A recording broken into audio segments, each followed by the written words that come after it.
Picture चालू करो बे। प्रधानमंत्री जी ने कहा था कि रुपए के साथ देश की साख गिरती है। अध्यक्ष जी सवाल कर लेंगे, नहीं तो मैं छोड़ दे रहा हूँ। आप नहीं अध्यक्ष जी छोड़ दे रहा हूँ, मैं नहीं ले रहा हूँ। छोड़ दो, छोड़ दे रहा हूँ, साले का खोपड़ी तोड़ साले का। कोई दिक्कत नहीं मुझे। चलो जब सवाल करने नहीं देना अध्यक्ष जी तो आप सवाल पूछो ना। क्या आज आप इस बात पे कायम है कि प्रधानमंत्री जी की साख रुपए के साथ गिर रही है या नहीं? अरे बाप रे, ये तो धोती खोल रहा है। जो 60 रुपए का 94-95 रुपया हो गया, उसका स्पष्ट जवाब चाहिए, क्योंकि चुनाव जीतने के लिए आप लोगों की बातें कुछ होती हैं और नीतियां बनाने के लिए बातें दूसरी होती हैं। मैं पूछना चाहता हूं, वो दिन कब आएगा हमारे देश का जब हमारा मुकाबला डॉलर से होगा, पाउंड से होगा, यूरो से होगा? जिस तरह चौथी अर्थव्यवस्था की बात करते हो, विकसित देशों से आगे हम कब बढ़ेंगे? एक रिसेंट सर्वे में भी, ग्लोबली जो सर्वे हुआ, ठीक है समझिए, सभी प्रधानमंत्री और राष्ट्रपति गण के पॉपुलैरिटी के ऊपर जहां सर्वे हुआ, भारत के प्रधानमंत्री सबसे ऊपर है। साले का खोपड़ी तोड़ साले का। तो चलिए शुरू करते हैं। एक्शन।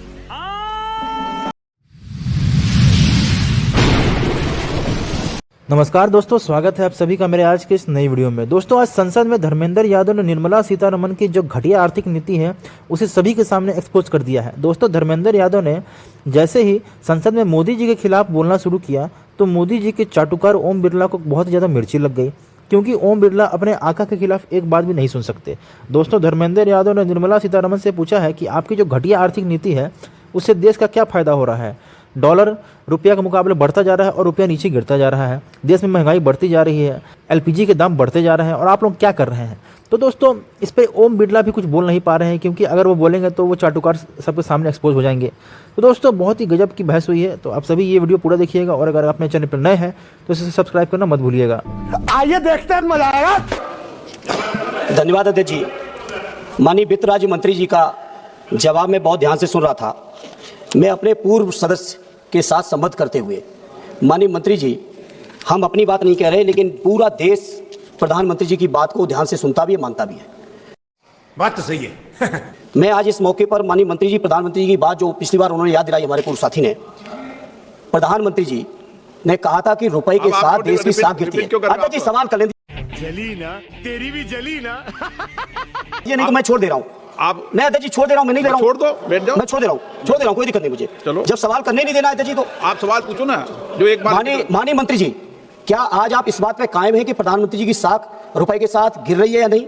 जो 60 रुपए का 94-95 रुपया हो गया, उसका स्पष्ट जवाब चाहिए, क्योंकि क्या बात है सर, क्या बात है सर। चुनाव जीतने के लिए आप लोगों की बातें कुछ होती हैं और नीतियां बनाने के लिए बातें दूसरी होती हैं।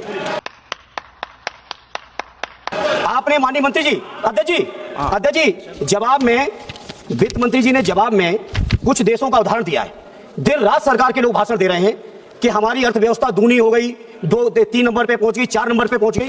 और जब अर्थव्यवस्था के लिए आप जवाब देते हैं रुपए के मुकाबले पे, तो आप उदाहरण के तौर पे दक्षिण कोरियाई बोट कहते हैं, थाई बाट को कहते हैं, फिलीपीन पैसों को कहते हैं। मैं पूछना चाहता हूं, वो दिन कब आएगा हमारे देश का जब हमारा मुकाबला डॉलर से होगा, पाउंड से होगा, यूरो से होगा? जिस तरह चौथी अर्थव्यवस्था की बात करते हो, विकसित देशों से आगे हम कब बढ़ेंगे?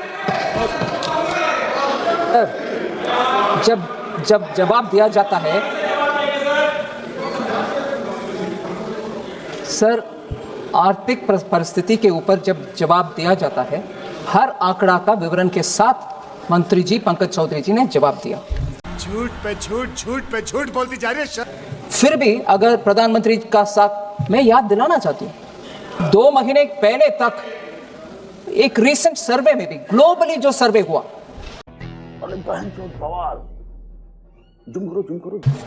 सभी प्रधानमंत्री और राष्ट्रपति गण के पॉपुलैरिटी के ऊपर जहां सर्वे हुआ, भारत के प्रधानमंत्री सबसे ऊपर है।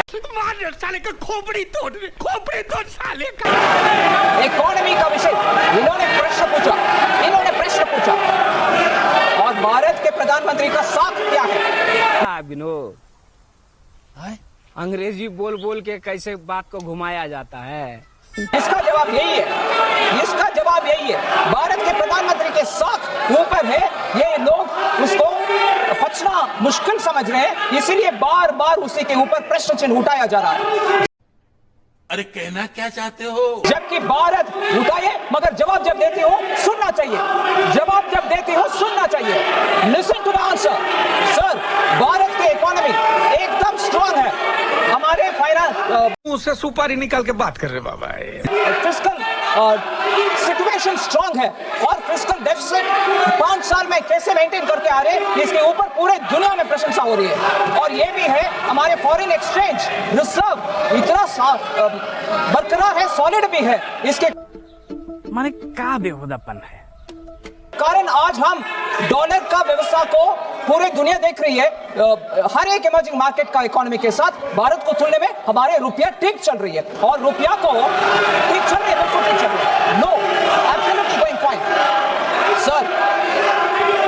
सर अगर प्रश्न पूछने वाले को कम से कम जवाब सुनने का क्षमता होना चाहिए। They should have the strength to hear the reply. Sir, रुपये का विषय मैं बार बार इसी उदाहरण के साथ बोलना चाहता हूं। रुपये का विषय में आप सुनिए जवाब। झूठ बोलने के लिए उधर से इधर आ गए आपके साथ पर जाइए अगर स्पीकर साहब बोलेंगे। सर, रुपये के एक्सचेंज रेट के ऊपर अगर इतना चिंता है, मैं इनसे याद दिलाना चाह रही हूं, बाकी सब मैक्रो इकोनॉमिक फंडामेंटल्स जब नीचे गिर गए और फ्रेजाइल 5 में हम आ गए थे, उस समय रुपये के ऊपर चिंता हमारी ओर से हम जताया।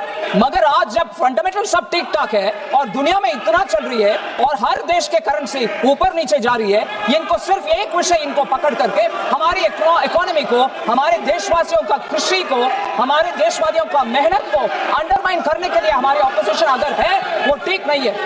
अपने कुल की मर्यादा, देश की मर्यादा का हनन करने वाले द्रोही।